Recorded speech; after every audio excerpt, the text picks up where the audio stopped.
Hello बच्चों, let's read the problem. The problem says, how can the distance traveled be calculated from velocity time graph in uniform one dimensional motion? देखिए uniform one dimensional motion के लिए अगर आपको velocity time graph given है तो कैसे आप distance travelled निकाल सकते हैं। तो अगर हम इसमें की कॉन्सेप्ट की बात करें तो सबसे पहले मैं आपको समझाता हूँ कि what is uniform one dimensional motion. Uniform one dimensional motion, देखिए यूनिफॉर्म का मतलब है द वेलोसिटी इज कांस्टेंट।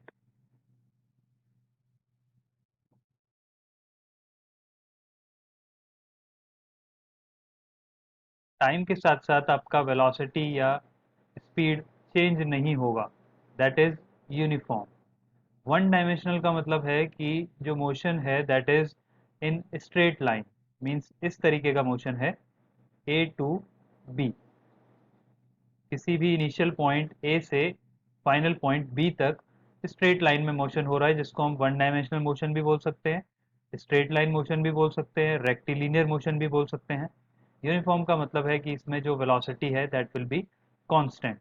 अब ऐसे किसी मोशन के लिए अगर आपको वेलोसिटी टाइम ग्राफ दिया गया है तो एक बार मैं यहाँ पे आपको फॉर एग्जांपल एक वेलोसिटी टाइम ग्राफ ड्रॉ करके बताता हूँ।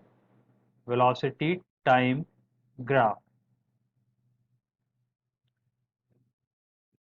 देखिए यूनिफॉर्म मोशन है तो वेलोसिटी टाइम ग्राफ जो होगा उसमें वेलोसिटी विल बी कांस्टेंट। अगर मैं ये ग्राफ ड्रॉ कर रहा हूँ जिसमें वाई एक्सिस पे वेलोसिटी शो कर रहा हूँ मैं ऑब्जेक्ट का और एक्स एक्सिस पे time. Now what will happen if the velocity is constant because of the uniform motion, तो ग्राफ हमें कुछ इस तरीके का मिलेगा। That will be the particular velocity v1 suppose, इस तरीके का हॉरिजॉन्टल ग्राफ मिलेगा। अब आपको कैलकुलेट करना है suppose initial time t equal to zero से at a certain time t तक कितना डिस्टेंस ट्रैवल्ड हो गया, t इक्वल टू ज़ीरो से t इक्वल टू t1 तक। सपोज ज़ीरो से t1 तक कितना डिस्टेंस इस ऑब्जेक्ट ने ट्रैवल किया है, तो आप कैसे कैलकुलेट करेंगे? सिंपली आपको एरिया अंडर दिस कर्व निकाल लेना है t इक्वल टू ज़ीरो से t इक्वल टू t1 तक। So this area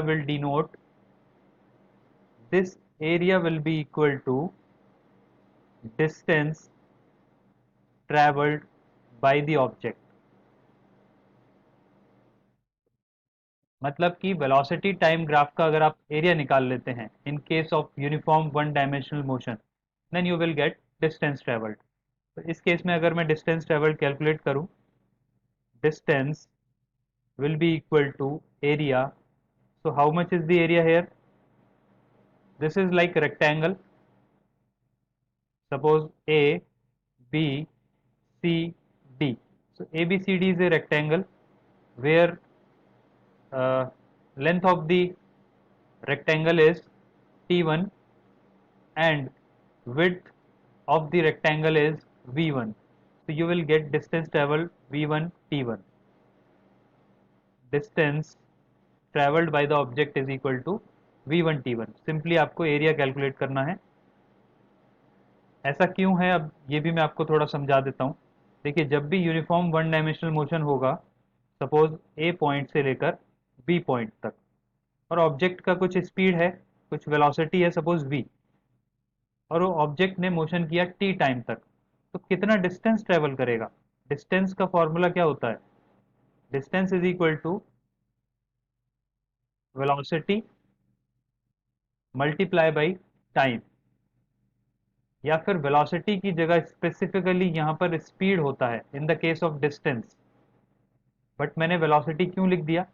क्योंकि जब भी स्ट्रेट लाइन मोशन है एक इनिशियल पॉइंट से फाइनल पॉइंट तक, दो पॉइंट्स के बीच में स्ट्रेट लाइन मोशन है, in that case the velocity and speed will be same. तो distance will be equal to speed into time लिखो चाहे velocity into time, that will come out to be V T.